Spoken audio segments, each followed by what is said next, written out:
welcome or welcome back to BookTube with Amy. Today is going to be another Try That Trope. So I want to apologise for not having a Try That Trope up in December or January. December, to be honest, I read absolutely a fall, so I was just not in the mood, so I didn't do one because I didn't want to force myself to read anything.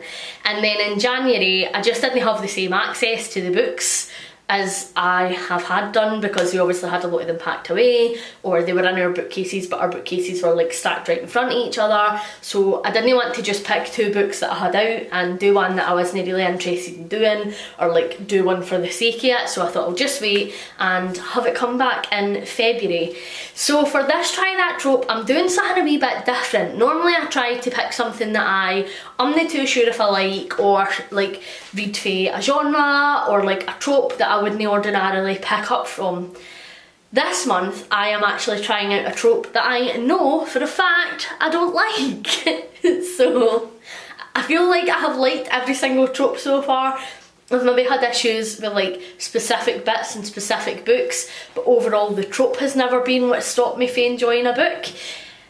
That might change in this video, so I thought this would be an interesting wee experiment to kick the year off with. So the trope that I hate more than anything else in a book is the cheating trope. So I just didn't feel like there is actually a need for it. Ignore Simon in the background moving books. You will see footage of that in the library update video, which hopefully will be up before you see this.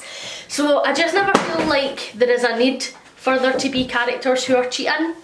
Like if you meet somebody else, or like find somebody else attractive enough to the like point that you want to pump them, then just split up with who you're with, go pump them, fine. I didn't feel like there is anything interesting, I don't feel like there is any good character development, I don't feel like I ever ship any of the relationships when it comes to a cheating trope. And that is even when like the relationship that the person is in maybe like clearly isn't working, if it is like a bit abusive or whatever, just leave. Like, just leave, go do what you want to do, start afresh, there's no need to cheat. So I'm reading two books that focus around cheating.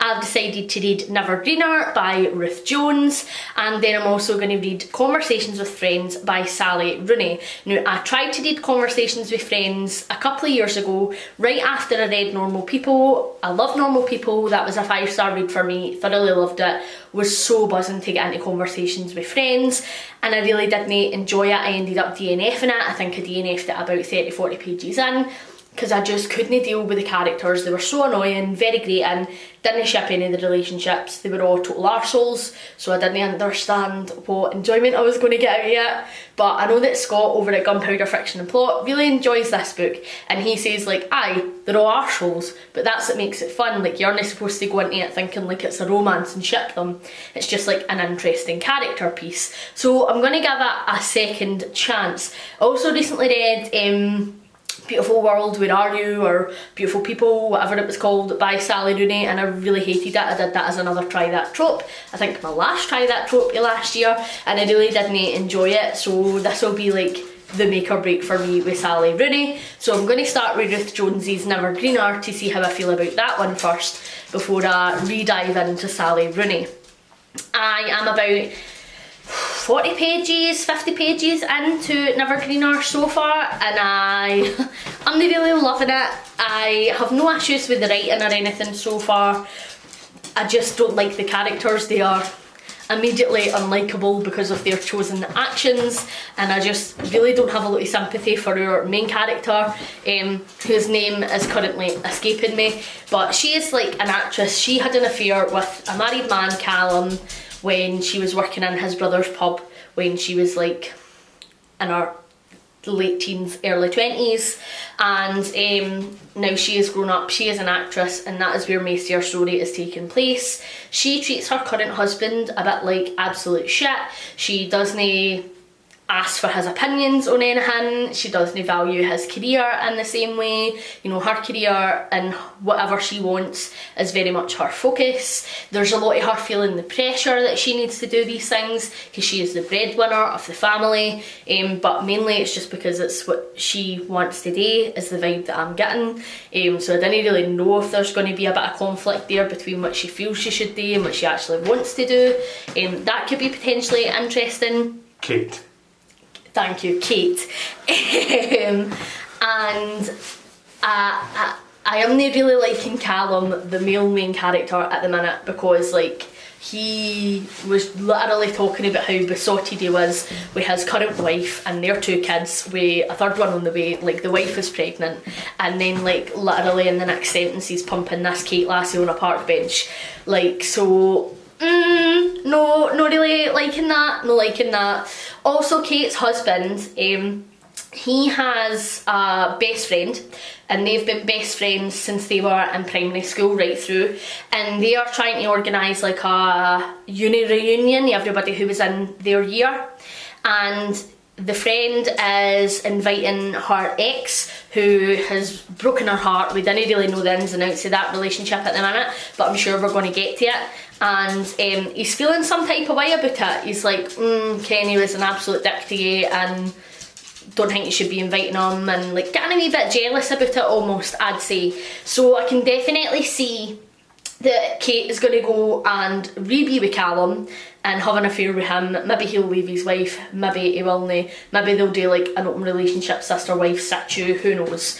And the husband is definitely going to fall for his best pal, which really fucks me off, because like, boys and lassies can just be pals without having to want to pump each other or for there to be like secret pining like for years and years and years. Like, they can just have a friendship and that be fine. Like, there doesn't need to be some underlying romance plot, and that's another trope that really, really fucks me off, because I feel like if you are a female with a male friend or a male friend with a female friend, you need to constantly justify your relationship and constantly say, oh aye, but they're like a brother or a sister, or we're just really good pals, and reaffirm to the entire world that you didn't actually want to bump uglies, and that's just something that really fucks me off. So I'll catch up with you when I've read a wee bit more of the book and I've got some more thoughts. So I'm quite a good chunk through Never Greener now.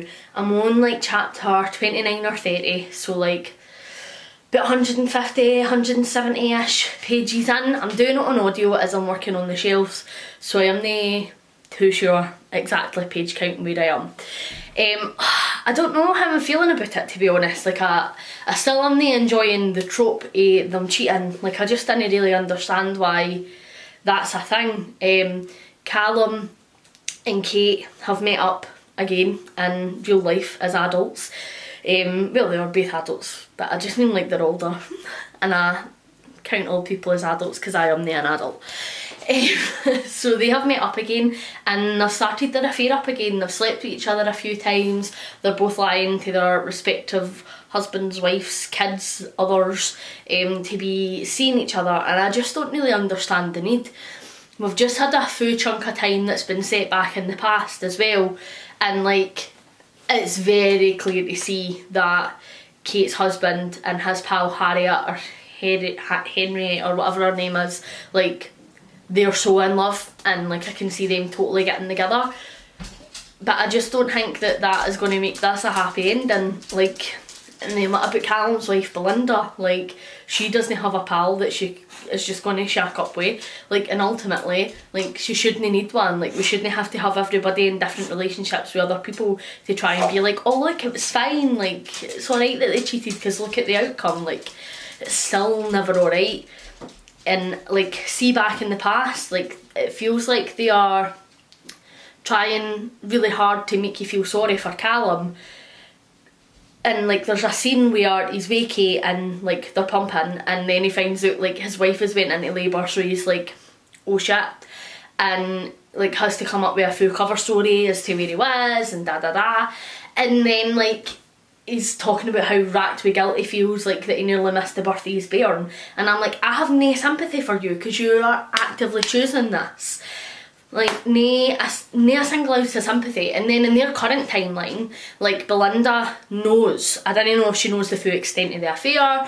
We haven't found out yet, like, how she found out, how she knew, none of that stuff. I'm assuming that's going to come. But she has saw that, like, Kate was visiting the school that Callum was teaching at. So she's fucking fuming. And so she's like, right, okay, she came back into your life and you didn't even tell me, like, what the fuck is going on? And he's totally gaslighted her, cause he told her that he was away out for a drink with some pals, and he wasn't, he was away pumping this lassie. And she's like, are you sleeping together again? Like, I need to know, I am going through this again. And he's like, of course no, like, do you not trust me, da da da. And I fucking hate that, because he's making out like she's doolally for having these feelings, when actually, he's a total liar. So, I really am liking that. I don't know, like, I'm hating that trope, but other than that, I'm liking the story. Like, Ken what? The only thing that is getting me through reading this trash book is waiting for it all to hit the fan. Like, I can't wait till they get caught out.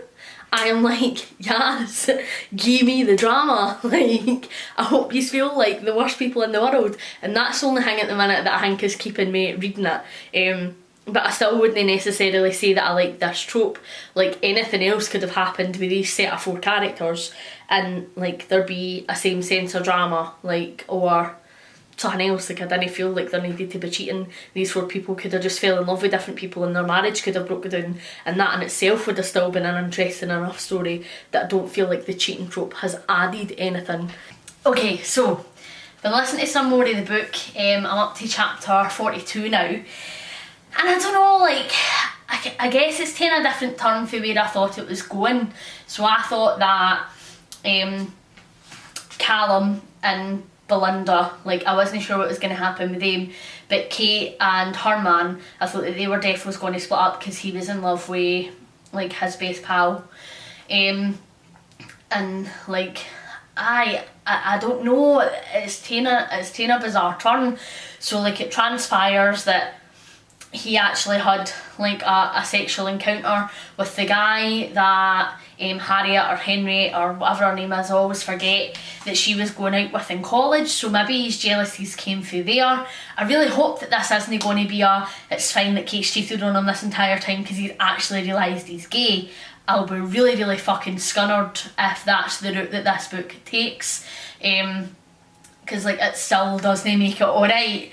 And we've found out that Tallulah, Kate and her husband's daughter, actually is Callum and Kate's daughter, and Callum doesn't know.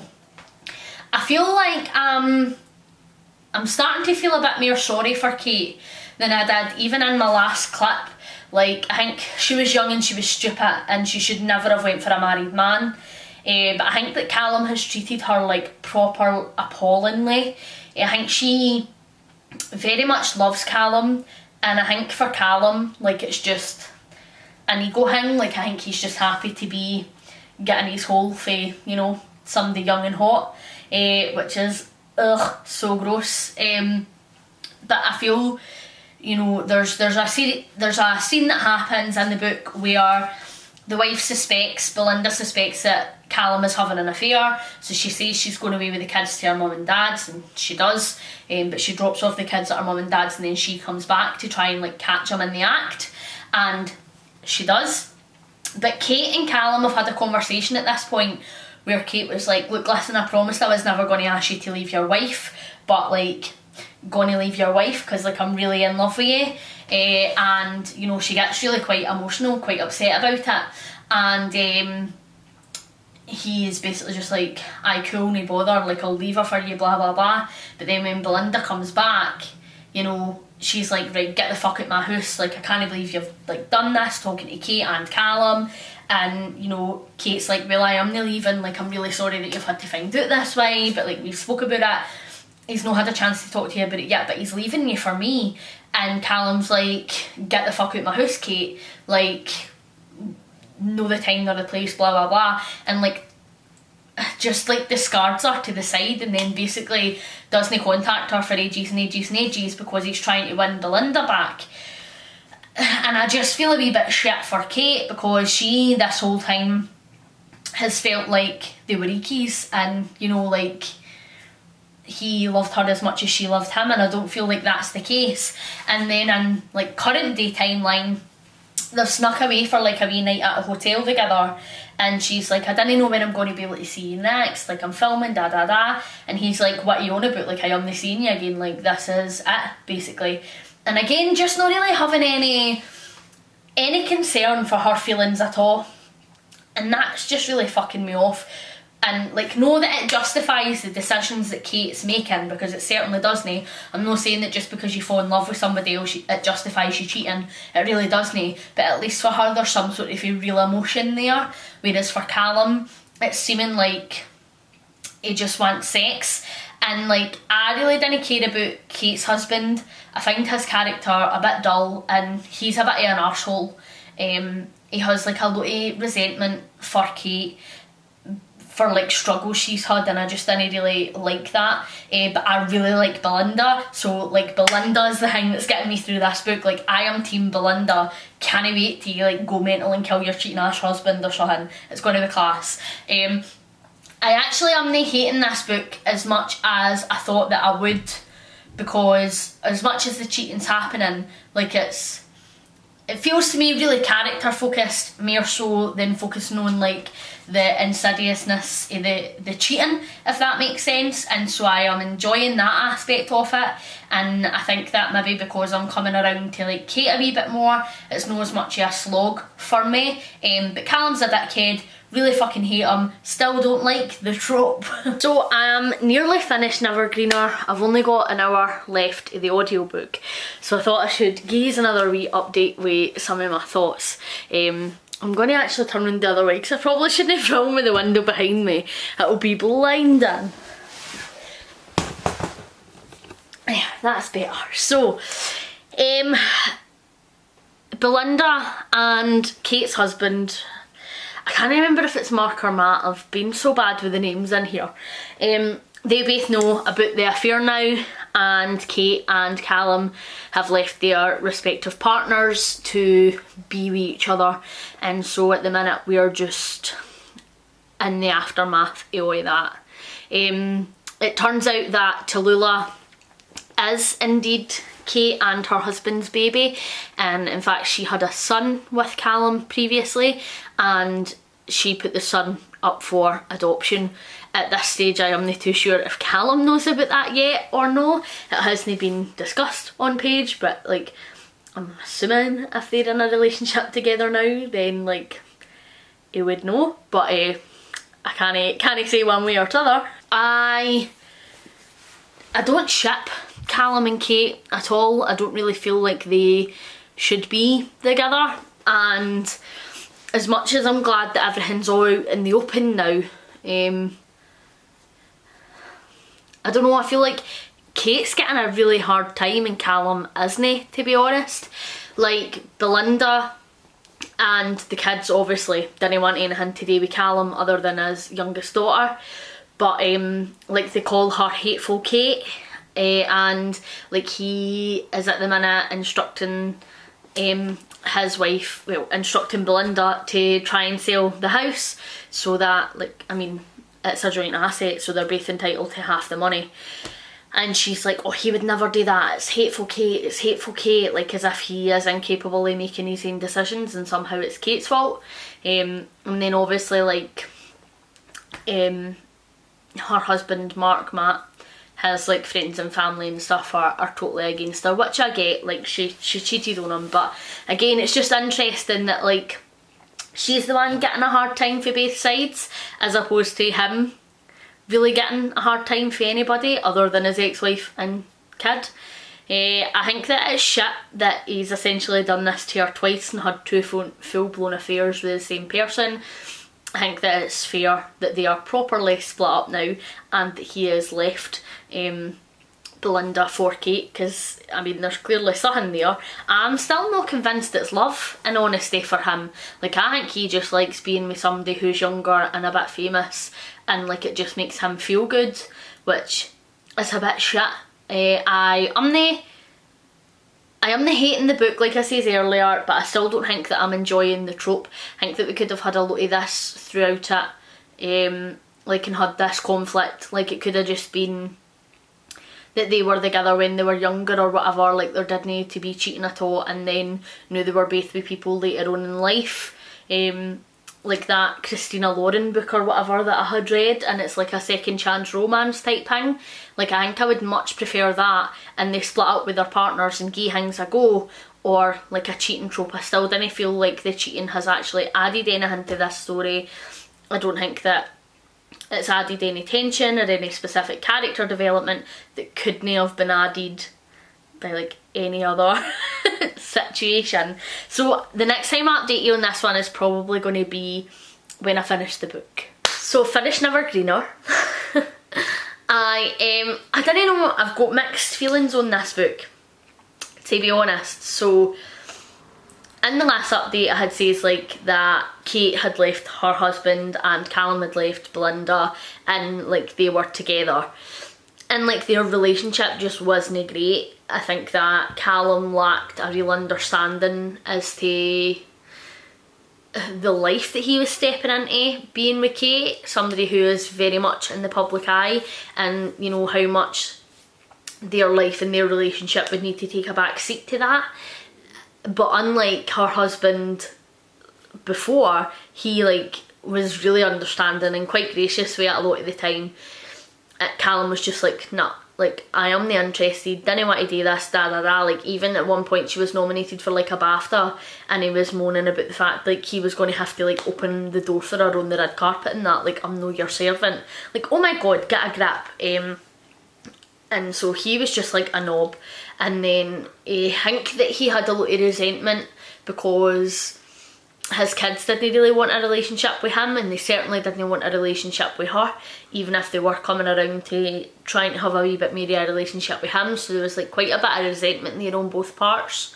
But in the end, like Callum was with Kate but was emailing Belinda and lying to Kate about it, and Kate was with Callum and like totally loved being with Callum, didn't ever like go behind Callum's back or anything like that in terms of getting in touch with her ex, but like she was really keen to have a friendship with her ex, and you know like was quite open and honest about that, and she really did want them to get to a place where they could really effectively and healthily co-parent.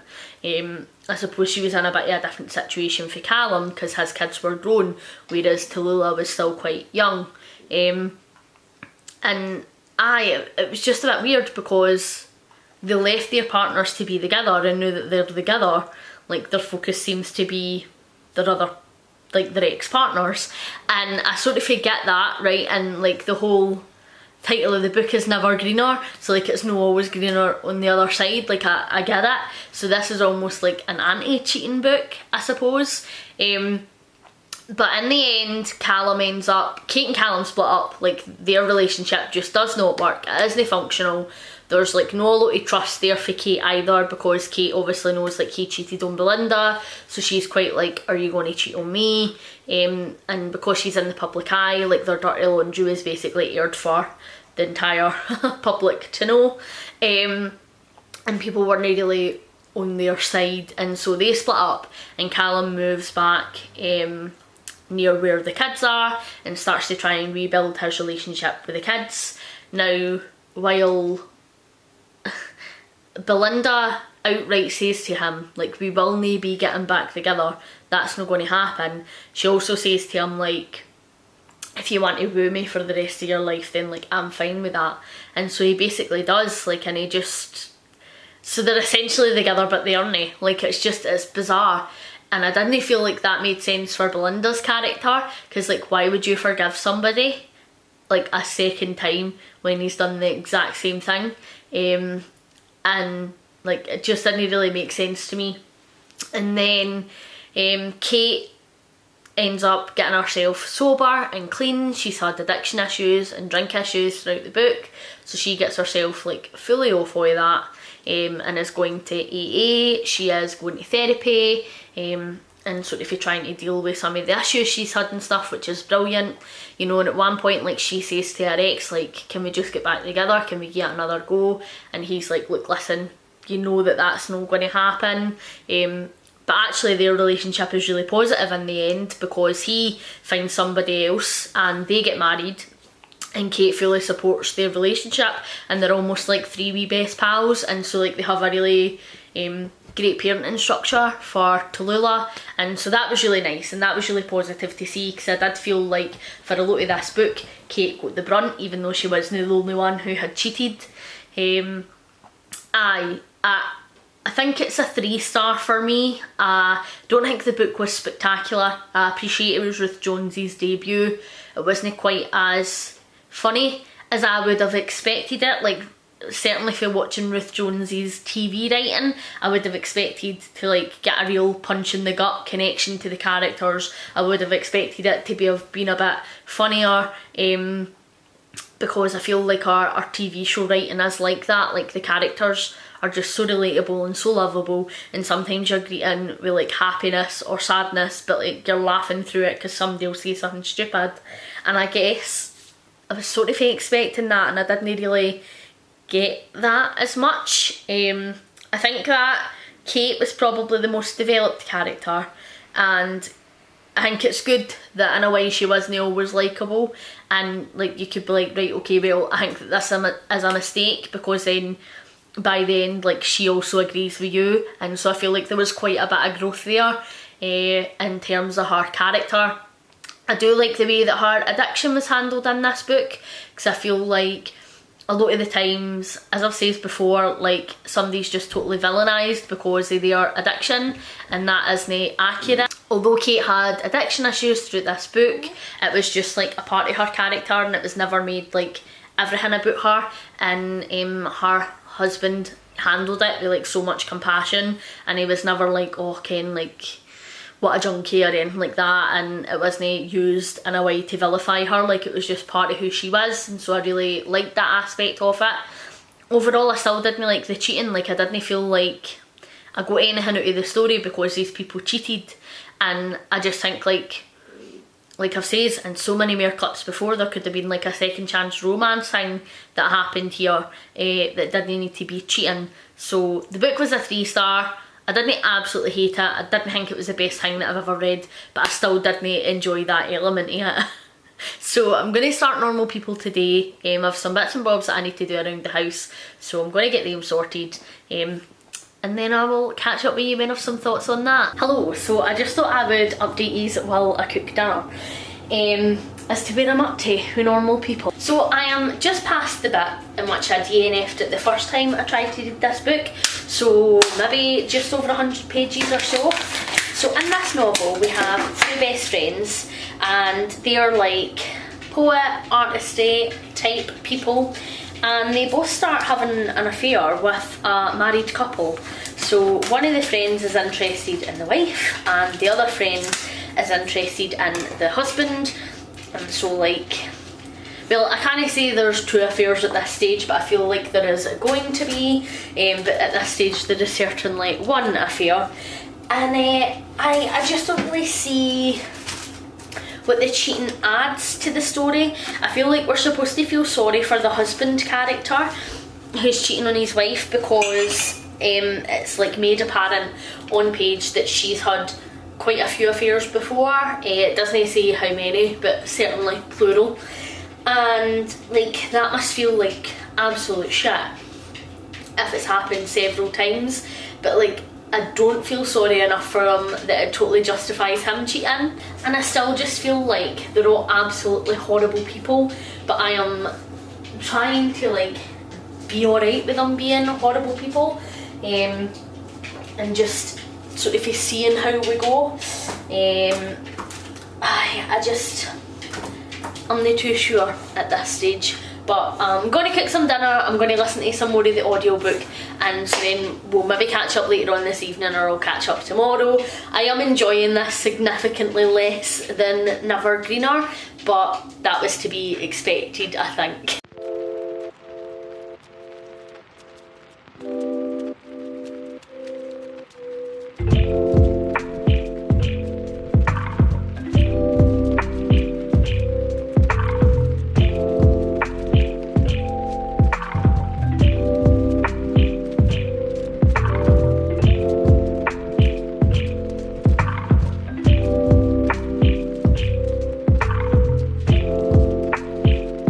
Hello, so I'm in my jammies, but no, because I'm having like a nice chilled out reading day. I've got DIY to get done. I've got drawers and a desk and 2 bedside tables and a chest for at the end of my bed. They all need stained and built, so this is going to be me for the next few hours at least anyway. So I thought I would film some of it. I'm armed. I'm going to listen to more normal people on audio. I did do some more last night. Last night was the first night that we were able to sit in the library after it all being finished, and it was very exciting. I didn't read a huge amount because I was just like being all happy in my library and looking at all my books, to be honest. I only read another few chapters, but I am past the point now where I DNF'd it last time. The last time I decided to DNF it, they all go away on like a holiday together, and I just couldn't be bothered with it, and so I DNF'd it there. I am past that now, no much further past it. I still am hugely enjoying it. I think the thing for me here is that I just didn't really care about any of the characters, and I feel like they are all pretty flat. Like I didn't feel like there's a lot there. I don't feel like they're well built. I don't feel like they feel like real people or real characters. They are pretty transferable, I think, for me, and I never really like that. I'm quite a character driven reader, and I think that's maybe what let this down reading this the last time so close after I read Normal People, because Normal People just blew me away. It was such a great character piece, and this just isn't. I'm finding it really hard to have any sense of empathy or sympathy for these people, because like they're all rich archetypes who have never struggled a day in their life, but like seem to think that they are struggling, and like they're all just victims of their own shitty decision making, and I just can't ever really get on board with that. So I'm struggling a bit. There's a lot of chat about mental health in here as well, and I am not really even sure it's done well so far, because our main character's pretty open about the fact that she has mental health issues, and the husband that she is cheating with has just opened up about the fact that he has suffered from depression and stuff in the past. But like, I feel like it's just been commented on and then it's not being really explored, and this is the issue that I had with Sally Rooney when it was Beautiful World, Where Are You? I felt like she was trying to make a lot of political statements, but that's all they were. They were a statement, they weren't ever explored, so we weren't ever really pushing new ground or getting anything new or different. It was just here's a topic, like, and I fucking hate that. So anyway, I'm going to try and crank the rest of this book out in one sitting while I'm here doing my staining, because I really am not too sure how much longer I can keep with it. There is just nothing at this point that is keeping me engaged. The writing is like very short, sharp sentences, you know, it is mainly dialogue, but I feel like at times it can be difficult to tell who's talking, and you sort of need to get that for the context a wee bit, especially like currently we were in a bigger group setting where they're all on holiday together. It's like difficult to see who's jumping in and who's saying what at times. And I don't like the characters, I don't like the plot, and I definitely don't like the trope. So I'll catch up with you in a wee bit when I've got more thoughts.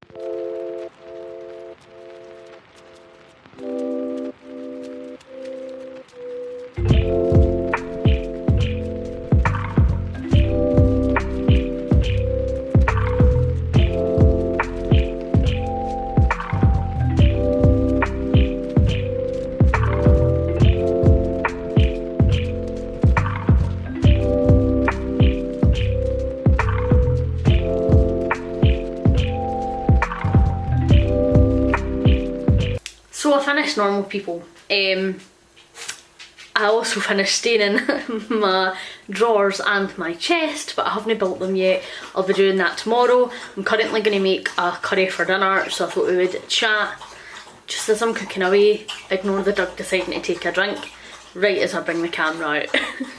So I actually enjoyed the second half of this book a lot more than I enjoyed the first half. In the second half, we deal a lot more with some of the issues throughout the book that I find quite fascinating, and we focused a lot less on the cheating side of things. So the wife finds out, and sends the most scathing email that I have ever seen in my entire life to your main character, to be like, I know you're sleeping with my husband, you know, if you're sleeping with him because you're hoping that one day he's going to be your husband, that's not the case, like, we're not getting divorced, we're never going to leave each other, like, we have affairs, it's part of the day, you know, and if you're sleeping with him to somehow make you feel better about yourself, he doesn't usually go for good women, so it's like a dig for her and a dig for him. And she says the line, like, she talks on about how basically he just wants somebody who's going to make all the decisions, and how like, he's basically so docile and complacent that she forgot that other women would maybe find that attractive, because she's so used to seeing him like as this wee weak complacent man, and just completely eviscerates him in this email. But what I liked about the second half of the book is that it actually focused a lot on the different types of relationships that you can have, and it spoke a lot about monogamy, and that's fine. Monogamy isn't for everybody. I'm grand with whatever type of relationship you want to have, as long as both parties in that relationship are aware of it, because then it's no cheating, it's like an agreed upon situation, and that's absolutely fine. Monogamy isn't for everybody, and it doesn't work for every single relationship, and that is grand. I am not in any way judgmental about that. I'm not like down with anything that isn't heteronormative monogamy, but I just don't like when somebody is being cheated on, because I don't like anybody to be being made a fool of. What I didn't like in the second half of this book is it's almost like our main character, whose name I don't remember, it's almost as if like her friends are like, oh, poor you, like he took advantage of you, like she was just a bystander in this affair, like, and I didn't like that. And it's interesting by comparison to the Ruth Jones book, where I felt like the woman was getting all the blame, like, compared to this one where the woman is getting absolutely none of the blame.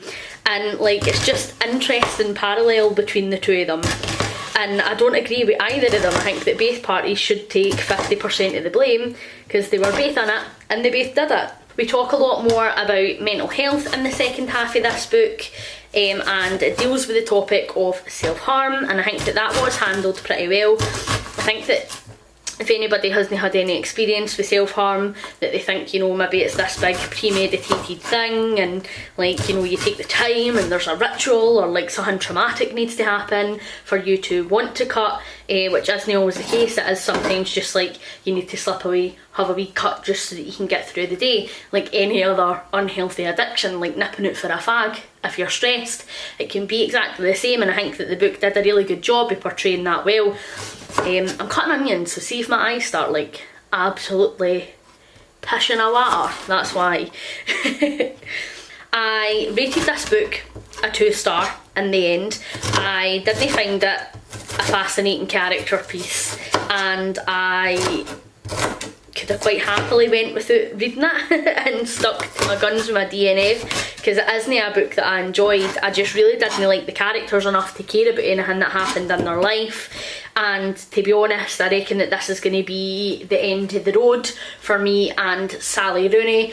Unless the next book she writes is like me or the back, then I am not going to purchase any more of her work going forward, because that's two that I haven't got on with now compared to the one that I really enjoyed. And so I think that either me as a reader has changed, or maybe, you know, that first one, or debut that I read, was, you know, her sort of finding her voice, and now she's writing more stories that she wants to write after the popularity of the first one. I don't know, but it just isn't for me. I don't find that our characters are well developed enough, and I don't find that she delves into issues or topics that she clearly wants to write about in her books enough for it to be interesting. It is just no for me.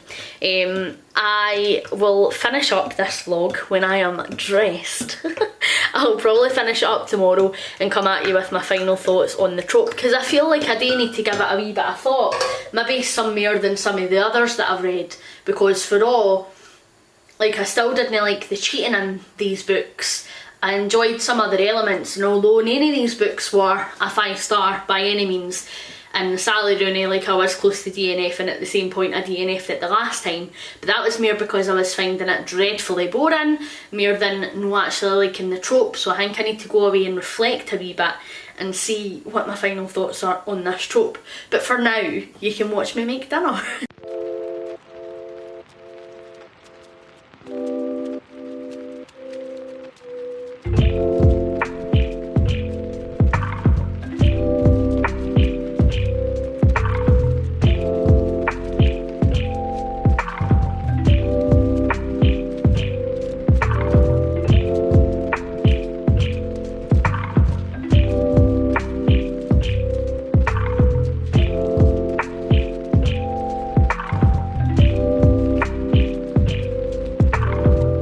So, I'm here to hear my final thoughts on this trope, and I have been like thinking about it. So, while I liked Ruth Jones a wee bit better than I liked Conversations with Friends, I still don't feel like I like the cheating trope. Ruth Jones was very much trying to do like a lessons learned piece, and she had her characters cheat and then split up and be with like their original partners, and then meet up and cheat again, and then they got together and it didn't work, and then they ended up wishing that they could be with their original partners again, but obviously too much hurt had happened, too much time had passed, and that wasn't going to be feasible. And even when it's a look how shit cheating is book, I still didn't really enjoy it because I still didn't buy into the characters as much. Conversations with Friends, the first half of this book where it was like them sneaking about and them cheating, I really didn't enjoy at all. The second half of the book pulled it forward a wee bit for me, because once the wife found out, then we started exploring, you know, like potentially open relationships, or, you know, like views on monogamy and things like that that are a wee bit more interesting, I guess. And you know, it was all out in the open, so nobody was being made a fool, which I think is what always gets me. So I still don't think I like the cheating trope. I don't think that there is a need for it. I don't think that it causes any conflict or any interesting character development in a way that any other situation would. I don't like it. Even when it's trying to be used as a moral point, like in Never Greener, I still didn't enjoy that element of it. I just think that if monogamy isn't for you, cool, that's fine. Have an open relationship, like have multiple partners, absolutely no judgment, cool. But didn't let your partner know. So I do not like the trope of cheating. None of these books rated particularly high for me, and I'd be tempted to just unhaul them both, because I don't ever see me going for a reread, and I don't need them physically on my shelves to be talking about them, so I would probably just get rid of both of these. But then that's 2 books off my physical TBR, 2 books off my shelf, so like, not a total waste of time. Thank you very much for watching. Hopefully you're enjoying everything that you're reading at the moment. Please like and subscribe if you haven't already, and I will catch you in the next one. Bye!